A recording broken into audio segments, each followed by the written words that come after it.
Hi, this is Wally Hendricks, coordinator of volleyball officials for the Missouri Valley Conference. I'd like to welcome you to the business meeting show that we're going to present at Kansas City, but which is available on YouTube.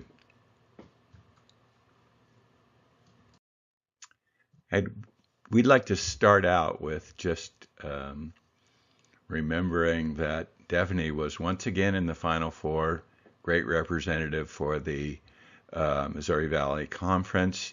We've had a whole bunch of people that have actually done the Final Four in the past, and quite a few people did regionals last year, and of course many other NCAA championships.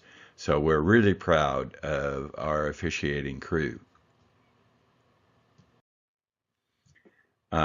Both last year and this year, we've had quite a few changes, both among the teams that are playing and also the officials that are officiating. This year we have one new coach at Loyola, Amanda Berkeley. Last year we had 4 new coaches, one new team at Valparaiso. So 5 of our 10 coaches are new either last year or this year. This puts a lot of pressure on the referees because everyone's wondering how they're going to interact together. And so we really need to be having a great professional season this year. As you can see from this slide, we have quite a few new referees and a lot of new line judges. This came about really because over the last few years we've had 3 different teams leave the MVC and 3 new teams enter. As a consequence, the center of the conference has shifted eastward towards Illinois and Indiana, and we've had to respond to that by adding some new officials. Some officials have been added because they've changed where they live and they've entered into our geographical area. We have a bunch of new line judges. That means that we're going to be on our toes to present the best possible officiating job that we can do, and also move to get even better. And that means help from our senior officials to our new officials, and especially to our new line judges.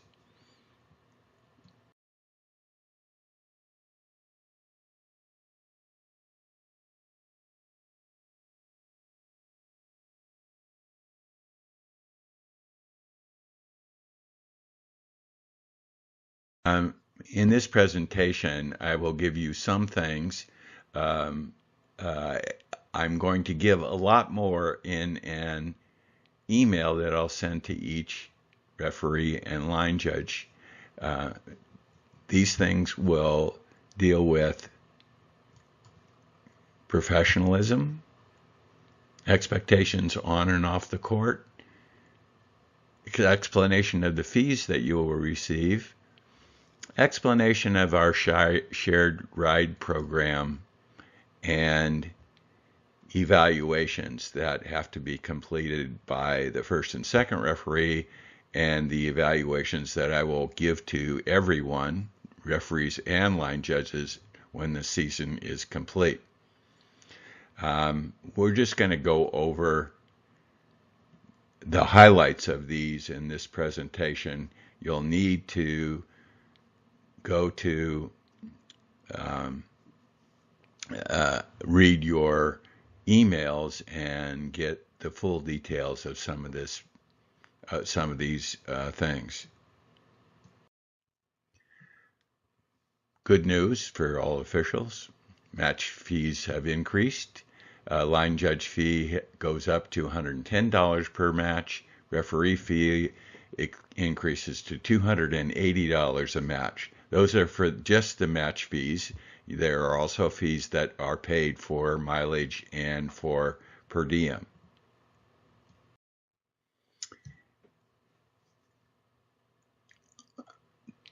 The way the conference does fees is that we take the data that are entered into the website, and the software automatically computes the fees that are going to be received by each official. If we enter data wrong on the website, those fees will not be correct. Each school actually makes you a check. They won't know whether they're correct or not correct. Only you can help us in making sure that they are correct. It is difficult to change things once the checks have been cut by the schools. So I ask you to look over all of your fees for the year and make sure that the payment is correct on the website. If you contact me, I will make sure that that number is correct, and if there's a problem, I'll help you with it. Line judges only receive a payment if they drive a trip greater than 50 miles one way, and that fee is a standard fee of $50. There's no dollars per mile fee as there is for referees. Referees receive $1 per mile one way. However, if two officials drive together, then whoever is driving receives that payment. That could mean referees and line judges, or line judges and line judges. If you're traveling a fairly long distance, then the schools will provide you with lodging. Especially if you're assigned both Friday and Saturday night and you have a reasonable distance to go, then the school will put you up. You have to request lodging from the school at least 2 weeks in advance, and the person who you're supposed to request it from is shown on the website in a document that you can pull down from the website. If your one-way mileage for a single match is over 150 miles, then you can request lodging for that particular match. If you have a long ride home, like at Missouri State, you can also request lodging after an assignment. A number of officials would rather spend Saturday at home after a Friday, Saturday. If you plan to do that and you go home, then the mileage payment that you get is limited to $100. So if you're 150 miles away, you want to go home, you will be paid $100 for the first night and $150 for the second night for mileage. If you'd rather stay, you get paid $150 for one night, and you get put up for the Friday night.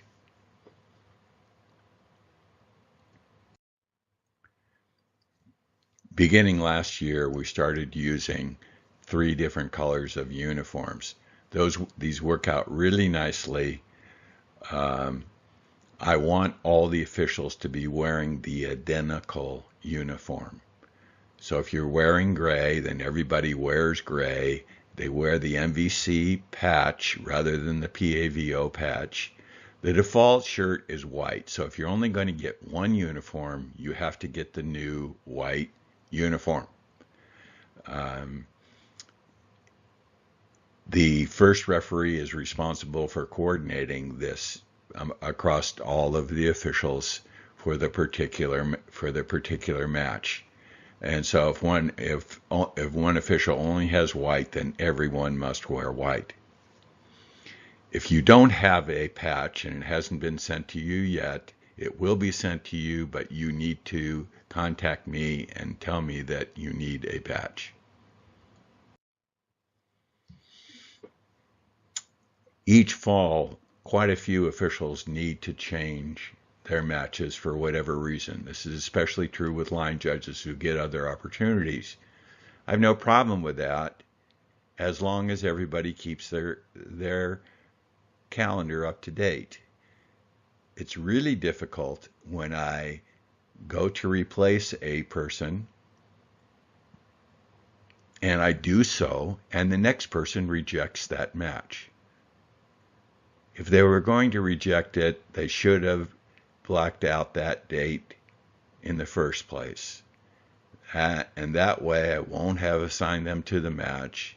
And each date that you have available on the calendar should be one where you're willing to accept a match on that date. So please check your times and make sure everything is correct.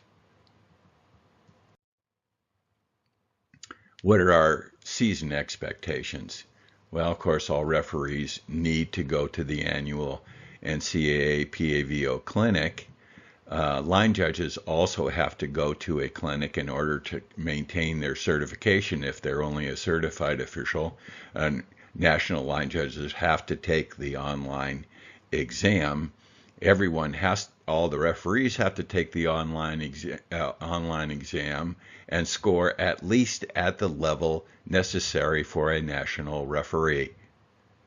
If you do not score at this level, you have to retake the exam.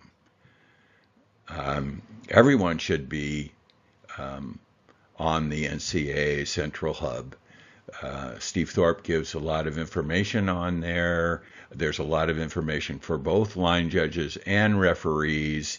There are new interpretations of rules. If you expect or hope to be assigned to NCAA match tournaments, you have to have gone through and looked at certain videos on that central hub within a period of time. Evaluations. First referees, second referees, all coaches do evaluations of every match at an MVC school. There is a deadline for providing these evaluations, and that's 7 days after the contest. If you don't do it within 7 days, then we're not going to accept it. It is really important that you do these things. There's so many new officials. There's so many new environments. It's the only way that I can make things better for you when I go to the coaches meeting after the season is done. It's really, really important that you do these things and you fill out all the materials properly.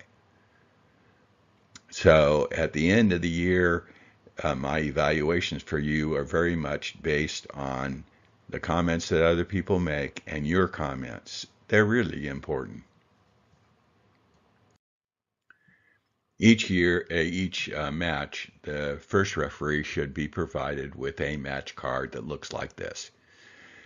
This way you will know the name of the match coordinator, administrator, and the names of the scorekeeper and libero tracker. You should have already introduced yourselves to both line judges, and so it'll be easy for you to fill out that information when you do your evaluation.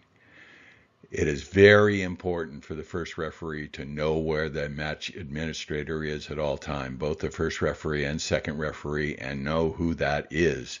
So if anything comes up, may not happen the whole season, but it can happen, and that you need their help, you've got to know where they are. Last year I started a program of controversial plays. Some of you guys were really good about submitting plays that can be of interest. Others were not. I'm hoping that I'll see more of that this year. I'm going to be able to go to far fewer matches this year than ever before because of an operation that I'm going to have this fall. So I need your help in gathering data from video, but I can't look at every one.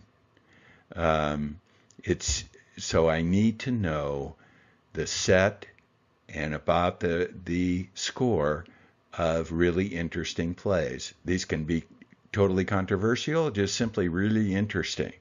And this will allow us to help continue to train officials and to see how you're doing. You can provide your own analysis.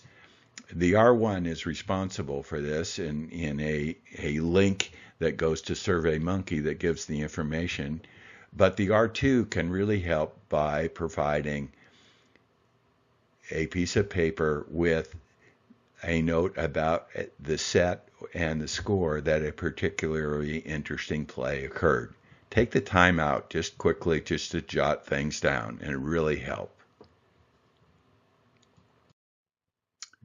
Points of emphasis.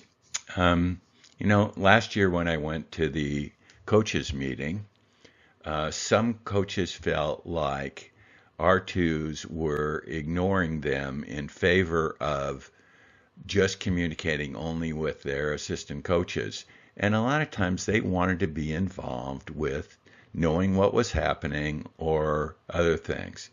And so our default is to always communicate with the head coach only, unless you have communicated in the pre-match that the head coach wants to know certain things, but is perfectly happy with you giving other information to an assistant coach. The Missouri Valley has had a history of a very good relationship between coaches and referees, and we want that to continue. One of those things is that we simply don't allow assistant coaches to be involved in complaining about calls. If that happens, give a yellow card. Let them remind them that it's the head coach's responsibility to complain about calls if necessary. Head coaches can complain about calls. I understand that they need to do this sometimes. What they can't do is get up from the bench, go to the edge of the court, and yell across at the first referee. That should be handled by the first referee, and a yellow card should be immediately given. If they jump up and they kind of complain about a call, yeah, that's okay. But they can't run up and yell across. They should be standing up, making some complaint of one kind, and then talk to the second referee. But yelling across the court is not acceptable. Another thing that isn't acceptable is approaching the line to tell the line judge they made the wrong call. That's totally unacceptable. If you get close enough, a red card ought to be given, but at least a yellow card should be given in those kinds of circumstances. Missouri Valley is very adamant about no discussions with the coaches after the match is completed. The coaches need to contact me if they have a problem with it, with an interpretation of a rule or something like that. You cannot stick around to explain what the rule was or anything like that, even though it's it's a perfectly fine discussion. We just don't do it. Okay, you need to go back to your dressing room immediately after the match, and if they ask a question, tell them that I'd be happy to discuss it with them.